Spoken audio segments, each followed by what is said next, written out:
Kasi pag dumating sa punto, wag naman sana, nasabihin na kailangan na siyang pabalikin at hindi siya mapabalik. Huwag natin subukan yung pasensya ng tao. Sa tingin ko, doon na talagang magagalit ang taong bayan. At baka doon na sila magduda sa sinseridad ng investigasyon. Kaya nga, sinasabi ko, doon sa DFA, may kapangyarihan naman silang kanselahin yung passport eh. Ngayon, ang hindi ko maintindihan, bakit tila DFA o yung ibang mga nasa gobyerno ang nagdedepensa pa kay Saldico kung bakit hindi pwedeng kanselahin yung passport. Di ba dapat kanselahin nyo, tapos pabayaan yung abogado niyang questionin sa korte yung pagkansela. Bakit parang tila baga, sila pa nag-aabogado? May legal na proseso naman eh. At function nila yun.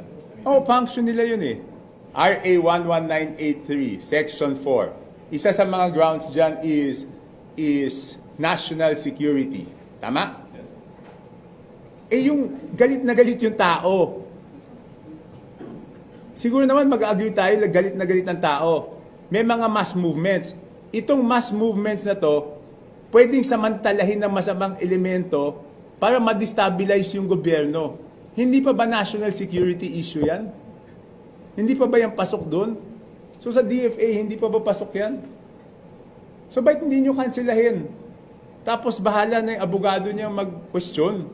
Pero naman napahagingan ng ICI yan. Hindi namin napag-usapan. Wala naman personalities eh. Wala naman kami personalities pinag-uusapan. To make it very clear, wala naman personalities na pinag-uusapan. Ang pinag-uusapan lagi is yung proseso. I think they just, my impression is, gusto nila maintindihan yung proseso.